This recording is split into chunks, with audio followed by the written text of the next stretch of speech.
So just to say a quick hello, because it looks like we have several people in the room tonight that are from outside of our Birmingham, Alabama, and just southern region in general. My name is John Fields, and I'm the Senior Director for AVA, which is an acronym for the Abrams Engel Institute for the Visual Arts. And we are a contemporary art center on the campus of the University of Alabama at Birmingham.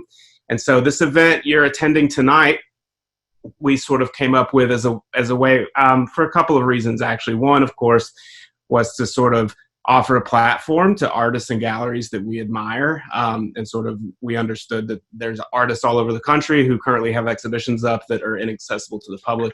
And we thought this would be a nice way to sort of bring some of those to an audience. And then the other real major reason is just to help us sort of continue AVA's mission. We are completely free and open to the public in terms of our exhibitions and educational programming, and we sort of definitely aim to target the national dialogue, but we also really love our exhibitions to engage our surrounding communities here in Birmingham, Alabama, and so we see this as a really great way to continue that.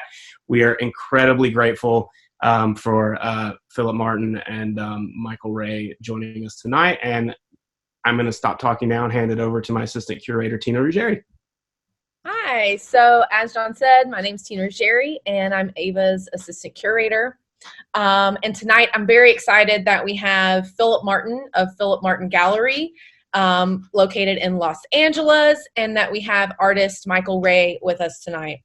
I just want to extend a very big thank you to Philip, Michael, and Charlotte for helping us put together tonight's presentation. And and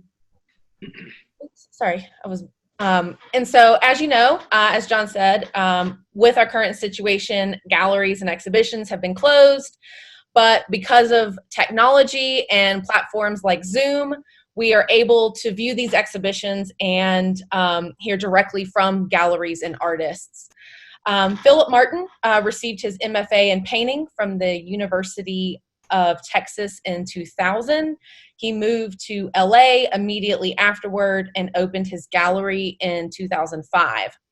His original gallery name was Cherry and Martin and is now called Philip Marden Gallery. Philip represents, Philip represents artists such as Kwame Barthway, Edgar Bryan, Holly Coulis, Katie Cowan, Tomery Dodge, Nathan Mabry, and Michael Ray, just to name a handful. Philip was instrumental in helping launch the careers of artists such as Matt Connors, Elad Lassery, Amanda Rosho, and in 2011, he won the International Art Critics Association Award for Best Show in the Commercial Gallery nationally. Philip's gallery participates in art fairs such as Art Basel Miami Beach, the Armory Show, and FIAC. Reviews of his exhibitions have appeared in publications such as Art Forum, Art in America, Frieze, Flash Art, Art Review, the New York Times, and the Los Angeles Times. And Michael Ray, our featured artist tonight, was born in 1979 in Sarasota, Florida. He received his BFA from Ringling College of Art and Design, also located in Sarasota, and received his MFA from Art Center College of Design in Pasadena, California. Michael's wall-based artworks exist at the junctures between painting and sculpture, combining three-dimensional forms with painted surfaces. These works are built from oil plasticine using an experimental technique that produces a delicate skin-like exterior. The holes in these otherwise seamless objects function as measures of space, reinforcing a sense of objectness by punctuating and piercing the artwork's surfaces. In Michael's pieces, there is no hierarchy between color, shape, surface, in a manner similar to the minimalist art of Donald Judd and John McLaughlin. The wall works are born from Michael's dreams and doodles. They begin as foreign shapes that evolve into signifiers of broader cultural contexts, and Michael's shapes can be seen as organic, primordial, futuristic, all at once. Michael's work has been featured in solo presentations at Office Baroque in Brussels, Zero in Milan, Room East in New York, and Young Art in Los Angeles. His work has been included in group exhibitions at museums and galleries such as Frederick R. Wiseman Museum of Art in Los Angeles, Jack Hanley Gallery located in New York, Lisson Gallery in London, and the Swiss Institute of Contemporary Art, also in New York. His work is included in museums in the United States, Italy, and Turkey, and has been featured in numerous publications, including T Magazine, Art Tribune, Moose Magazine, and Michael does currently live and work in Los Angeles. And now I am going to hand it over to Michael. Hello. Hi, everyone. Thank you for having me here, Tina, and the staff. I wanted to just thank everybody, John, Amanda, and the whole team, the University of Alabama, Birmingham, and Ava. I really appreciate you giving me the opportunity to share my work with everyone, and you and everyone that joined too. Sorry, I'm a little nervous. I just wanted to give you a heads up because I don't know. It's I'm not used to speaking to people in this kind of virtual world. So here we go.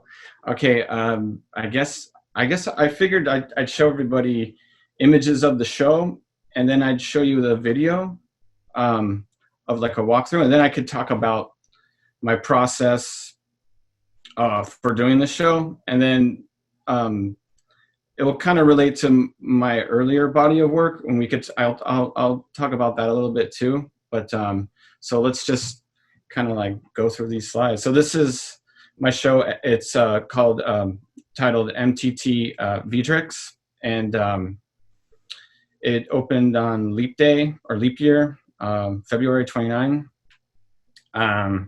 Next slide, please. Thanks, Amanda. Thanks.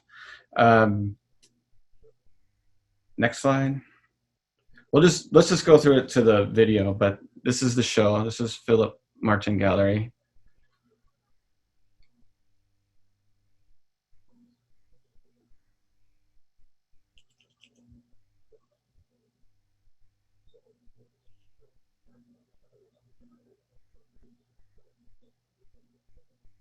For the install, I like to do a minimal hang, so I try to get one piece per wall.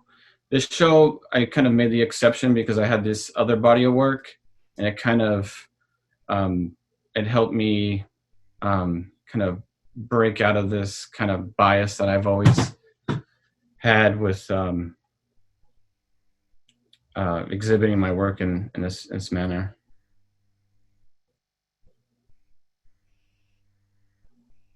For the show, I know, for the show, basically I knew that I had a certain amount of wall space. So usually when I prepare for a show, I try to make at least double of what I think I need, and then I kind of go back and I kind of edit what works or what doesn't work in the install. All right. So that's the final piece. And now here's the video.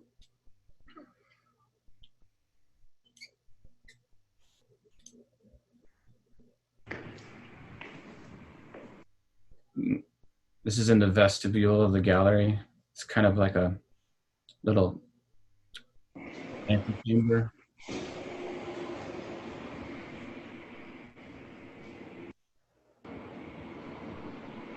This specific piece is kind of like the inspiration to the show. I'll talk about it after the video, but this was like, it's like the talisman of the show, or the ringer. This is a sculpture work. This is made out of basswood. This work out of all the other works is the only work that's made out of solid wood. The rest are panel, Europly, and then there's a MDF substrate that's glued on top.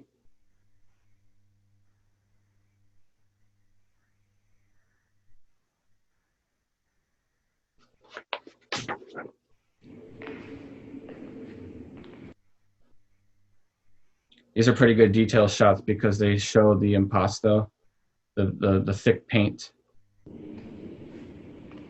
Right here is a signature that I started stamping in my works.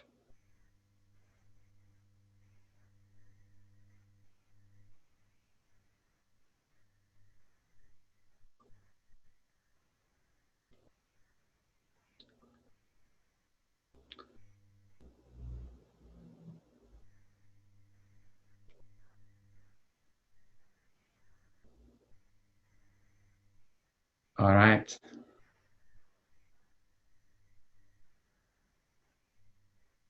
This piece initially, I don't really like painting red that much. I mean, I paint red sometimes, but I try not to paint red. It's like the one color I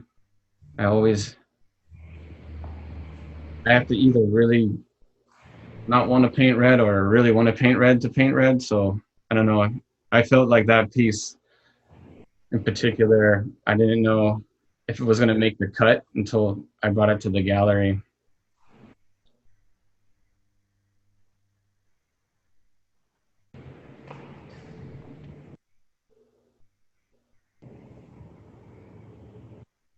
This is a piece, yeah, I'll talk about that later. And that is the install. I like these shots because in the photographs, they don't show how thick the paint is. All the paint was applied by hand. I used my hands when I painted these. And there's the wall work. I consider them all wall works. They're not necessarily painting or sculpture. They're kind of this hybrid of painting sculpture. When I did my studies at school, I always took sculpture and painting. So I've never been able to kind of commit to either. I'm always interested in the edges of paintings, you know, but I understand, like, you know, painters have, you know, there's certain, not all painters, but, you know, painters and sculptors have kind of different relationships. I've never really kind of prescribed to just one, but so here we go. So when I did my show, I did the show coming out of a bit of a hiatus. The last show I did was in Detroit, Michigan. I did a 2-person show with another artist, a poet, and I did a bunch of sculpture. So after, in 2016, I had my daughter, and I did a show in Italy and Brussels. But after that, I kind of checked out. I didn't really. I worked on art, but I was kind of getting tired of making these wall works out of plasticine because it was just burning me out. And it also felt like I was kind of just dialing it in a certain respect. I mean, they take so much work, and I'm not saying that I like that each work takes a lot of time and attention and energy, but I felt like there was some kind of surplus, something was calling me. So I spent 2017 just experimenting. I would go to the studio every day and I'd invite people over. I'd paint paintings with people. I would write. I'd invite anyone over to talk about art. I just kind of find any excuse not to make these works. So at that point, I started experimenting with sculpture, like sculpture, you know, where it was off the wall. And I kind of, yeah, I didn't really, it worked out, and it just seemed it took so much time and labor. Didn't have this kind of immediacy that you get when I get when I work with a 2-dimensional surface. So I kind of went back to the drawing board, and Philip came over. At the time, I did a show in New York in 2017, and I went and visited my friend Robert, and he turned me on to cold wax medium because he uses it in his paintings. And I decided, I was like, oh, I'll give it a shot, So I went back to LA and I started working with wax. And I felt like the wax had a similar materiality that the plasticine has. And it's actually made of a similar formula, this crystalline wax. So I made a bunch of paintings, but that was before this painting. This painting's from This painting's from 2010, 2011. This is from my first show in Los Angeles at Young Art Gallery. This painting's called Das Huta, Life's a Beach.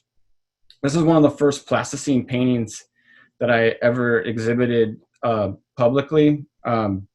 This piece was done in my garage in Highland Park. It was the first time that I felt that I was able to kind of just, it was a transitional work from my work prior, and it meant a lot to me. And so when Philip came over when I was working with these waxes that I was speaking about a couple minutes ago, I thought about this piece. Next slide, please, Amanda. Sorry. So when Philip came over, he said, let's do a show next year. And I said, great, let's do it. So I wanted to really kind of think about what I was going to do for the show. And I kind of was getting this block again. I just finished this wax experiment, these bodies of work, and they'll be in the next image, but we'll see on this one for now. But so I went into the garage and I painted this painting, and it was basically everything in the kitchen sink of all the things that I wanted to do, that I was experimenting on in the last 2 years. And for a while I was wanting to put my signature in my painting. A lot of artists been doing that since the beginning of time or whatever. They always have their insignia and all that stuff. And I also wanted to kind of put an image on there, like some kind of image schema, and then also like words, and one of my specific words, because with my work I make my own titles. I'll talk about that a little bit later, but so this was a piece that I kind of just put all the things that I kind of suppressed. And it came out to be like some kind of like a talisman, I knew that it was something there, even though I would never in the time I was like, I'm never going to show this. This is like artist art is what I called it. But it kind of gave me, it freed up this block of trying to kind of work in the old parameters of thinking in my other work that was kind of burning me out. So this particular piece was actually liberating, and I put it aside. I created it up, and I put it in a studio, and I started working on the work for Philip's show. Next slide, please. So before that painting, sorry, this is like kind of a rhizomatic timeline here. We're going to go back and forth in time, and I'm going to try to make sense of it for you, because I sound kind of jumping all over the place. So these works were the prior works that I made in wax before that painting. These were made in, I think I did them after the show in Detroit. This was made in 2018 to 2019. I made like about 7 or 8 encaustic paintings. The encaustic was cold wax again, so it wasn't like, the kind you think of with Jasper Johns or, the hot wax. So they were fun, and there was kind of a shift in the work where, prior to this, I did a show in Brussels in 2017 where I was putting my hands in the plasticine and making these kind of marks with my fingers, and I felt like this was kind of expanding on that with the wax. I was able to kind of paint those marks, and it was more refined. Next slide, please. This is another one. After I did this, though, I liked the work, but I felt like I started to becoming more. I guess not. I was getting tripped up by the work. I started painting like the radials of the shapes, and I was kind of, the work was, seemed like the work was kind of controlling me again. I felt like I don't know, I felt like I didn't feel like I was, I don't know, it didn't feel free anymore. I felt like there was a schema, I knew what to do, and then I just started like working within the lines, and it was kind of burning me out. So I abandoned those works, but that was like the last body of work. Then I did the spiderweb painting. So fast forward to now. Next slide, please. So this painting. So when Philip asked me to do the show, I was so stoked because I haven't shown in LA in 5 years, and I was, I really wanted to show again, and I really wanted to have a body of work that was, I wanted it to be different than what I was doing prior. And so I went back to drawing board. I made that spiderweb painting. I started thinking more about wax and what could I do besides what I was doing with the wax before. Sorry, let me just, I'm just gonna hide everyone's heads. Okay, it's tripping me up. Okay, so this painting is Nebraska by Brice Marden. I think it's 1966. I started thinking about like who I liked as an artist, and that used wax that was closer to, I guess my period in time. And I thought about Brice Marden. I always liked Jasper Johns, and I liked his use of wax, but these particular Mardens, I really enjoyed that the kind of visceral quality that he had in just this monochromatic surface, and also I really enjoyed how he had this kind of incidental mark making on the sides and on the bottoms and the edges of the paintings. I was kind of looking towards that as some kind of ideal like model to kind of like somehow take that juju that I was so fond of in this work and kind of put it into my work. I don't know if that makes sense, but it was some kind of ideal image that I kind of I wanted to kind of whatever that was doing to me, I wanted to kind of transpose that into my work. Next image, please. Sorry. This is just another. I think this was at Matthew Marks. You can see on the edges. No, next, yeah. There too. Next. So that was kind of like, that was the catalyst on what how I was going to make this show. Now, just to give a quick background with my work, I work very intuitively.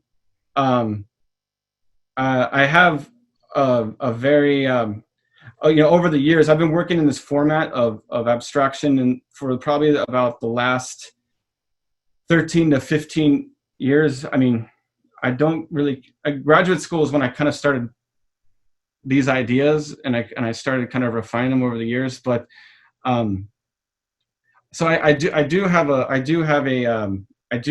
sense of kind of how my work is, or what my work is over time. And I always kind of think about that in relation. As I get older, I'm starting to think about it more. And I think that's why I kind of remade the older work. But this I wanted to show you was how this basically process part of the conversation. Sorry, I'm kind of going off. So this is how I make work. I usually draw. I keep a sketchbook next to my bed, or I usually keep it. I always have a sketchbook next to me when I'm sleeping or whatever. And I draw these shapes, and then I take them and I transpose them. These are examples in my sketchbook. Then I take them to graph paper, because I have a designer who then takes them, and I'm not really good at computers, so he takes them and helps me figure out all the joinery, and we make CNC parts out of wood. Then we cut the CNC parts, or I send the file to a CNC guy, machine histories in Lincoln Heights.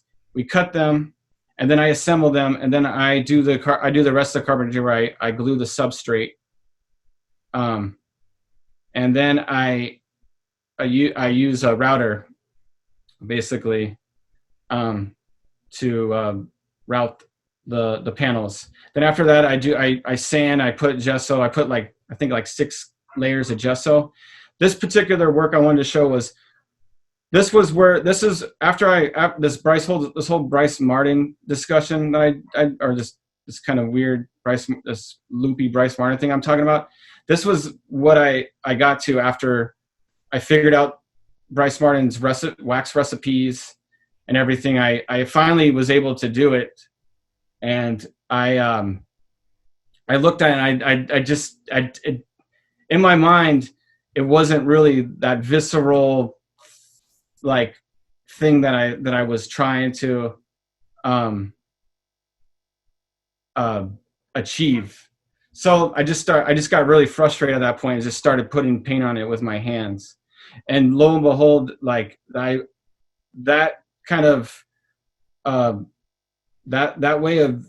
frustration, it was the frustration I let go, but just the freedom of just smearing paint on the painting with, or not the painting, but the painting surface with my hands, it really it freed me up. And I kind of, next slide, please. I don't know, I got super stoked. So at the same time I was making this work, I was thinking about another body of work again, because it's my hometown gallery. I wanted to kind of push, the limits of what I could do that I couldn't do in any other space, because I live right down the street, basically. So I knew I wanted to make a small body of large works. So I always had this idea of making these spine forms, and I always was drawn to this component to this Giacometti sculpture. Next slide, please. So as I was working on these wall work paintings, I started this other body of work. I went down to the lumber yard in downtown LA, and I went through all these boards of bass boards, and I picked out some boards, 3 boards that were the straightest boards I could find. And then I threw them in the back of my truck, and I drove down to the freeway. It was, and I brought it to my CNC guys, and I wanted to cut something out that I didn't have to assemble like I do with the painted panels. The guys at first were very, they told me that they could do it in one. Initially, I wanted to do it in one piece, but then they told me I couldn't do it in one piece. So that kind of bummed me out, because I really wanted to there was some kind of, I don't know, idealization of wanting it to be one piece. But regardless, it still worked out, and I was able to do what I wanted to do. Next slide, please.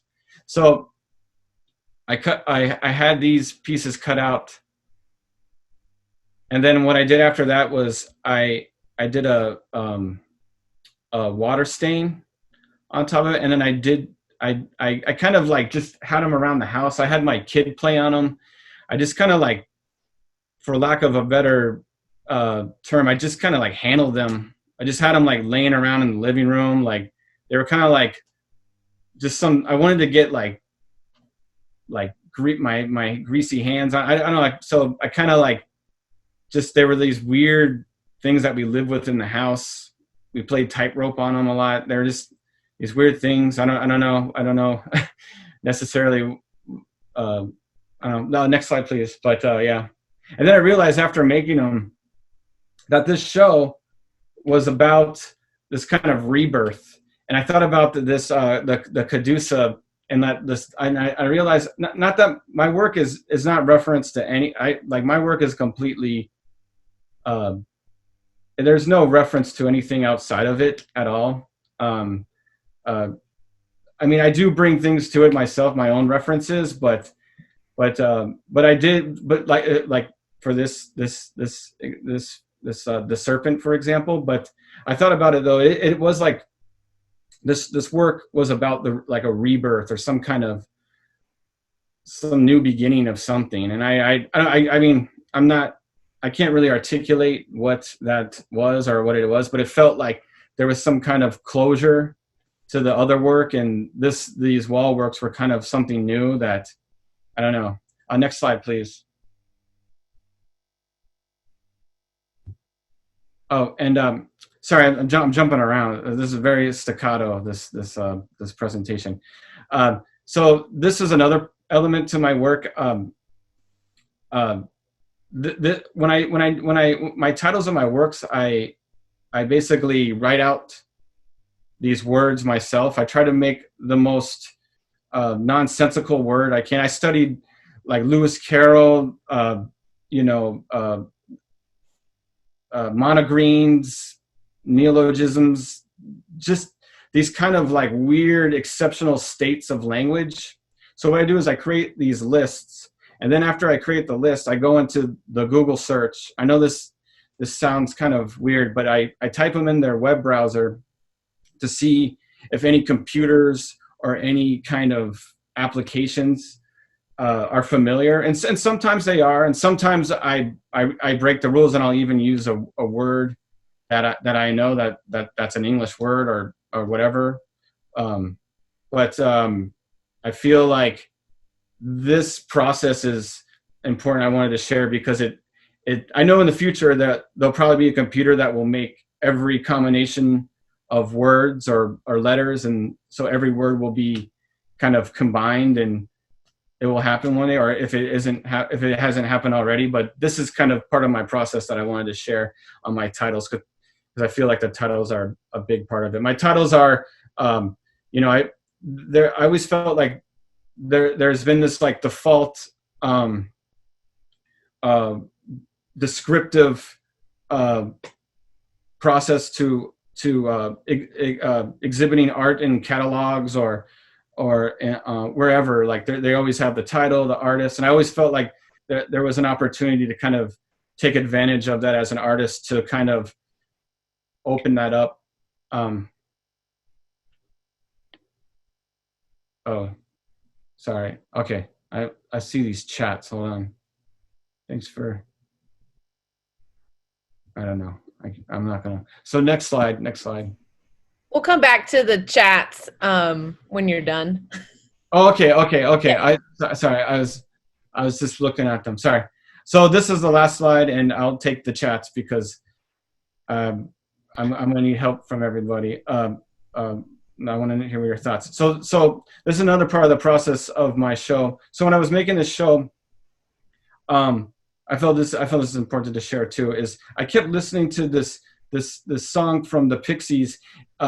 It's called "Bird Dream on Mons Olympus," and I never really was a fan of that particular album, but it was like something that I would like listen to every day. I listened to it probably like 5 times a day, and it kind of was this kind of mantra that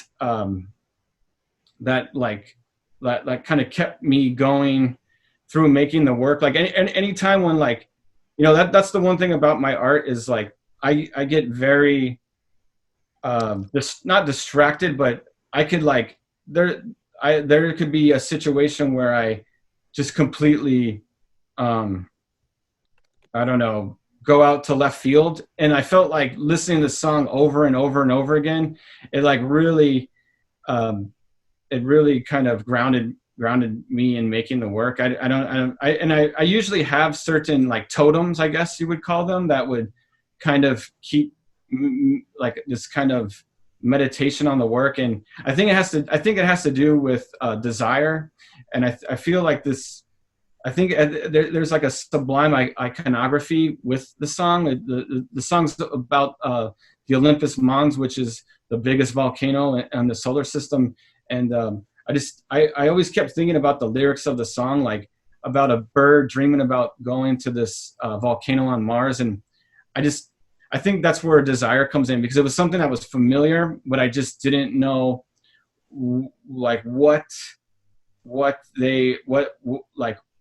what the hell it meant. It was still baffling, even though I knew like it's basically a song about a bird dreaming about flying to Mars. It was just like, I don't know, but it really helped me kind of concentrate on making this body of work. And that's kind of where the title came in. The title, like, again, like I defy the logic that I kind of set up by making my own words, but the title MTT kind of comes from the abbreviation of MT mountain, even though it's not mountain, but it kind of comes from that abbreviation. I've always kind of liked the MT dot, and then the Vidrxs is just a word I made up. Okay. Okay. Sorry, everyone. Okay. I'm ready to take the questions. I think I could, if there's any questions, I left out a lot of stuff, so I'm sorry if I hope that made some sense. Okay. So, Philip kind of answered a few of them for you, but someone had asked, Samantha had asked, she was talking about a specific piece, but is the back rounded on your pieces? So all of your wall pieces, they have a three-dimensional aspect to them? Yes. The new ones have, I started getting shapes laser cut and then gluing them on top of the substrate. So now they kind of have this relief. Yeah. So if anybody has a question, feel free to jump in. Philip uploaded a different work that was not in the PowerPoint for you to look at. I have a question, Michael. You talked about this idea of like artists' art and this, kind of idea that artwork that's sort of only about itself. And then you even referenced that even just in your process of selecting your titles, like the titles are completely made up by you. Like, and I'm just curious, is that something that's been part of your work since day one, or is that something you slowly sort of morphed into? And do you think there are like any kind of real world connections whatsoever in terms of like the work, the final result, and just your life, maybe? I don't know. Well, in regards to the artist art, I when I went to grad school, someone turned me on to this idea of the ringer.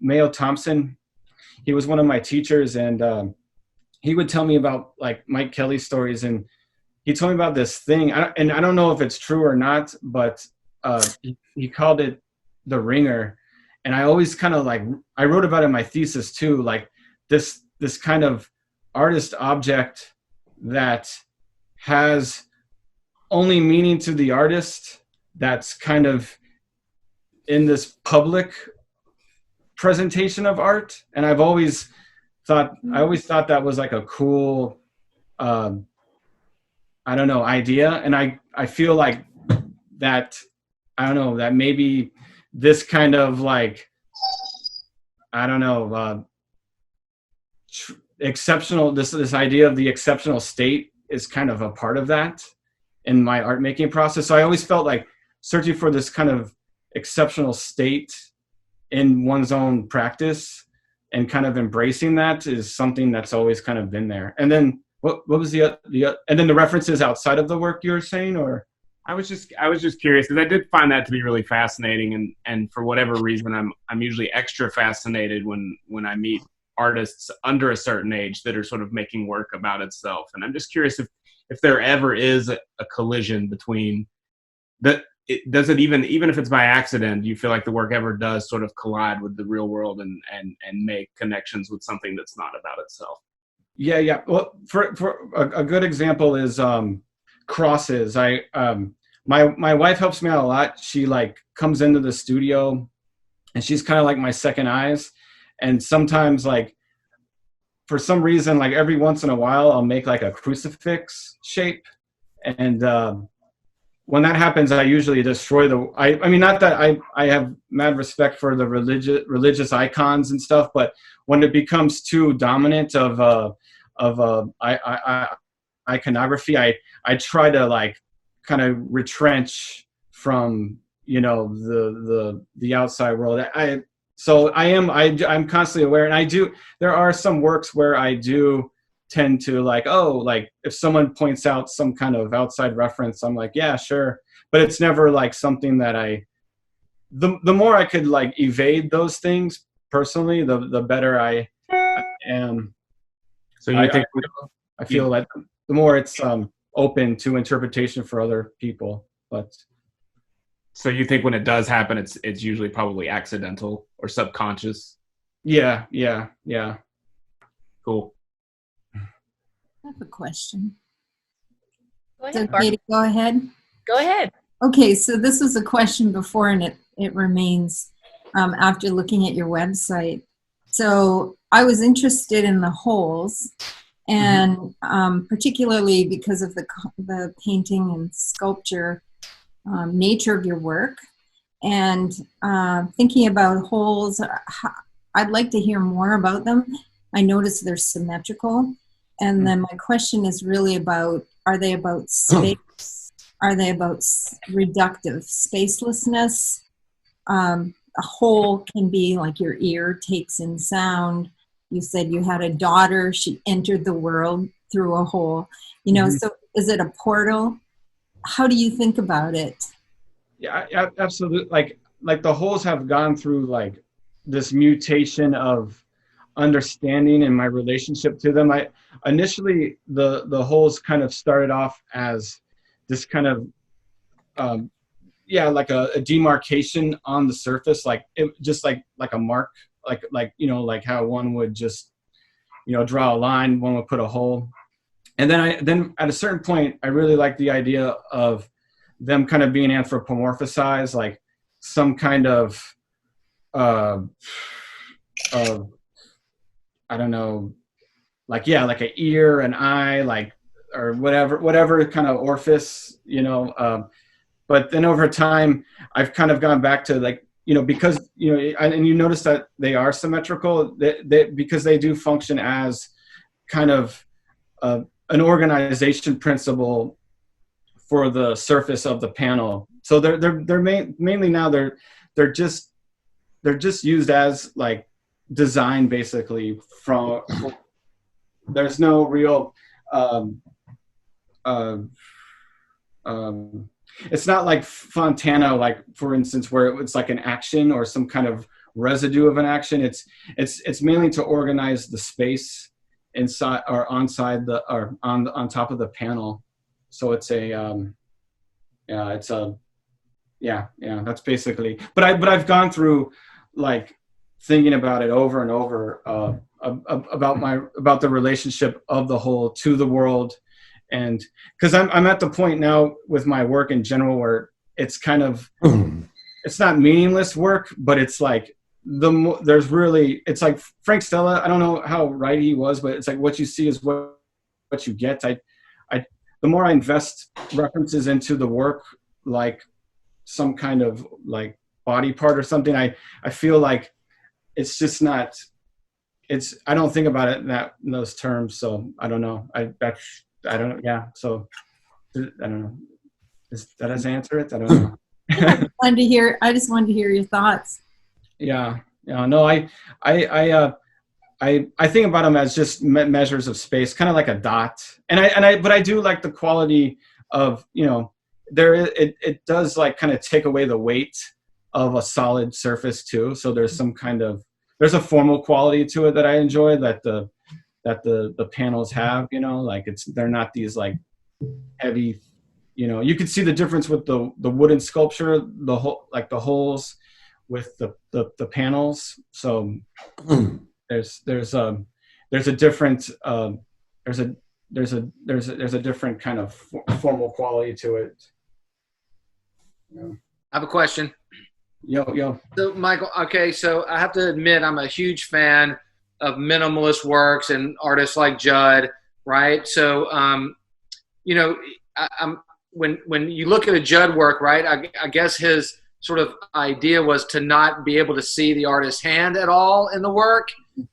But in your work, you sort of take a different approach. Do you find, or do you feel like you're sort of this next generation of minimalism, or where do you see yourself fitting in that? Yeah, the minimalism thing has always been like a weird thing. You know, I went to Art Center where there was this kind of anti-minimalist kind of trauma. Like all the, like you had Mike Kelly talked about how he hated minimalism, and then like you had Sterling Ruby, who was like a class before me, who hated minimalism. So there was always this kind of like faux anti-minimalism thing, because it seemed like minimalism happened like 60 years ago. I never understood why the contemporary artists were so against minimalism, but regardless, so I was always around that rhetoric of like this anti-minimalism. I don't know if that is kind of I unconsciously was drawn to like minimal shapes because of this kind of faux anti-minimalism that was kind of going on. I don't know who. I mean, I don't know about. I know what you're saying about Judd. How one thing, yeah, the artist hand is out of it, where like one thing leads to another, and it's just kind of this like recursion of some kind of formula. But yeah, I feel like I think I've always been. I think for me the design of like a minimalist abstract form, it really helps me. It kind of clears out all the noise of cultural references that I felt like that I was working with prior to working in abstraction, where I felt like the weight of like a specific like cultural reference, like say an image of a pop icon or something. I felt like when I was working with those things, like they would automatically get dated, and they would automatically go to like some kind of reference that certain people had a relationship to that wasn't the similar relationship that I had to it. So I felt like that using minimalism, I guess, or a minimalist aesthetic, it kind of cleared the noise of cultural references that I wasn't really wanting to kind of work through in my practice. I didn't really want to kind of take on the responsibility of. Could I make a comment? Yeah. Sorry. I think it's a really interesting point that Scott's raising there and that you're responding to. And I wanted to say that I think one of the things that I have really enjoyed in my time working with artists and working with you is really kind of thinking about these people who are big picture people who really want to do everything in an artwork.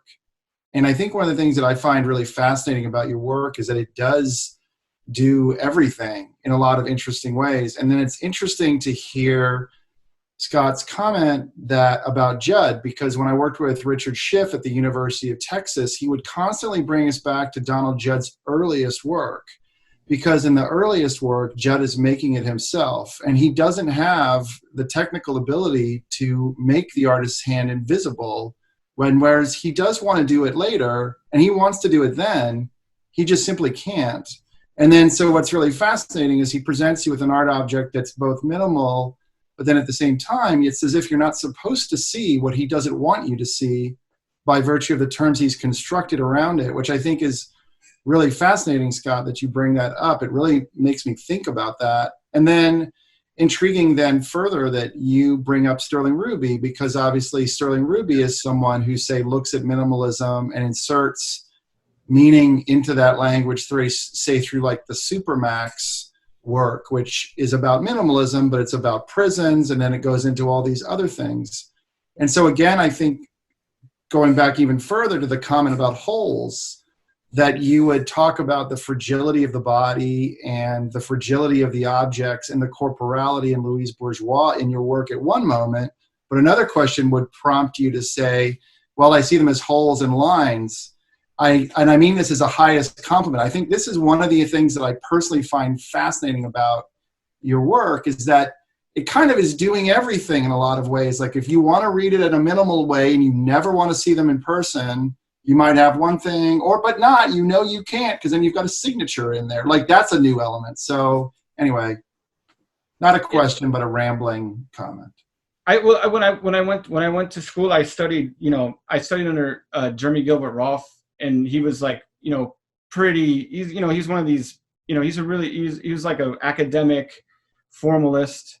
And, you know, so the books I read were like Kant, you know, what else we would read. It was always like about beauty. So it was always about kind of trying to find the essence of what beauty was and trying to, you know, figure out what is the, like, I guess, what is the idea behind everything that creates beauty or creates, you know, something. So it was always this kind of like God particle that I kind of searched for, and I try to kind of integrate it in my work, like as, you know, trying to be weighed down in some kind of specificity to what I was making, except the fact that it's being made during this time in the 21st century. You know, there's things I can't, you know, nor do I want to avoid, but it's always something I try to achieve. I don't want to say universalism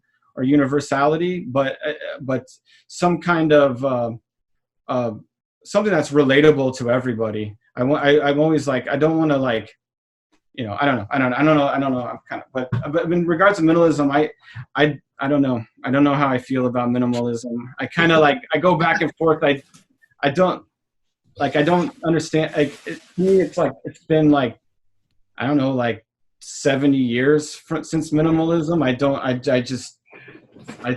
I know there's a lot of painters who think they're like carrying on the AbX tradition and stuff like that. I just think that's kind of silly, but I don't know. It's just, not that you were asking was, but I know the lineage. I understand the historical significance, but I understand the minimalists. They were very idealistic, and I guess I share that kind of yearning to be that idealistic. But that it's this kind of, I don't know, everything thing, but everything object. But I don't know. It's just, I don't know.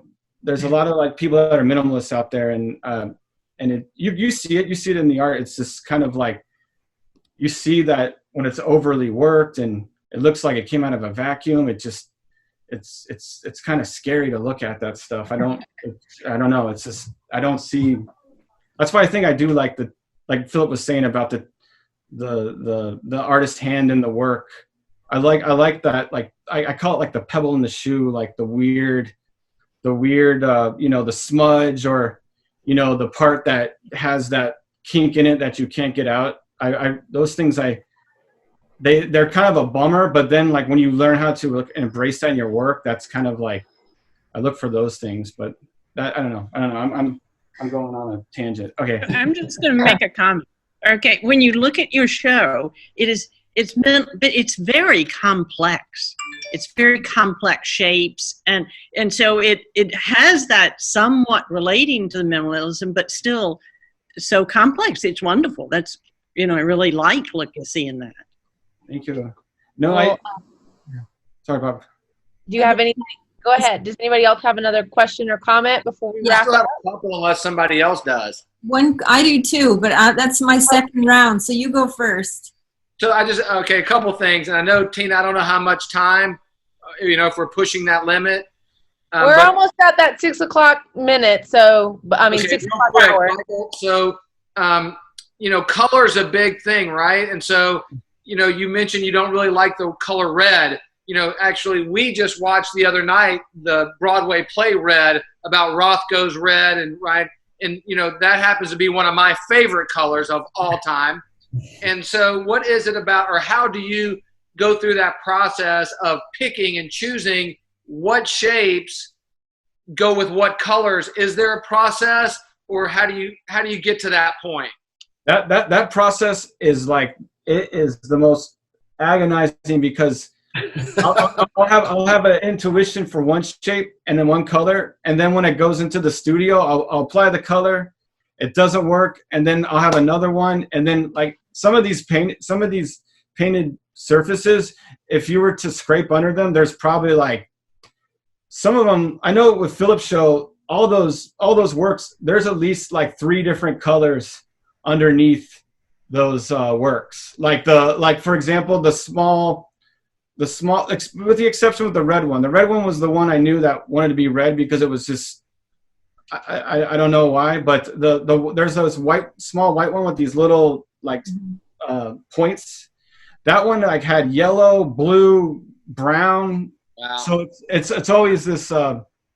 It's always kind of like a battle of like kind of syncing up this kind of expectation of the work. You really have to like do the work to make sure that color is just right. And I also mix all my colors. I don't do the default thing. That's one thing, because I've always believed like the artist does have the power to like pick their own things, and it's like one of those things I've always been like, I'm really adamant on. You know, it's kind of one of my things. I always try to make my own color because I don't. Nice. The default stuff. I think that's what brought me to making my own shapes and everything, is relying on default things in the world. I didn't really want to do that anymore. So yeah. So Tina, I know we're getting close to our time, and I know probably there are a lot more questions, and I have a bunch more. So I will encourage everybody to reach out to Philip at Philip Martin Gallery in Charlotte. I'm going to put in their emails into our little chat box real quick for you. And check out Platform LA that they're about to launch. Oh yeah, I was just mentioning that something that's going to be a resource for people that I think is going to be really fun is a grouping of LA galleries. It's on our Instagram, which is philipmartingallery.com. If you want to follow Michael, he's on Instagram too. But it's a nice grouping of galleries in LA, kind of curating themselves and doing stuff. You know, I think what's something interesting about LA that I think also, you know, relates to Birmingham is that, you know, we have for a long time, those of us who are outside the center of New York have kind of defined our own things. And I think one of the things that's been interesting the amount of time I've lived here, 20 years, is just watching more and more artists live here and watching a place start to really tell its own story. And I think when we're all coming from our different places, sometimes other people come and say things about us. Anyway, I think that this LA platform will be fun because the galleries are curating each other and choosing who are going to be in the various viewing rooms. I think the content will move fast. So it's called Gallery Platform LA. And I put in Philip and then just this Charlotte's email into the chat, and then their philipmartin.com. So I encourage come join us if you're in LA and or at the fairs. Come say hi. Yeah, stop by, email them. When the world gets back to normal. Yeah, when the world gets back to normal, we'll get to see everybody in person. But I wanted to thank Philip and Charlotte and especially Michael again for participating in this tonight. We had a blast, and I know we could probably talk for another hour. You have some great programs coming up, so thank you for letting us join you. There's a bunch I want to tune into. Well, I hope everybody has a good night. Thank you. Thank you. Thank you, Michael. Thank you, Philip. Thank you.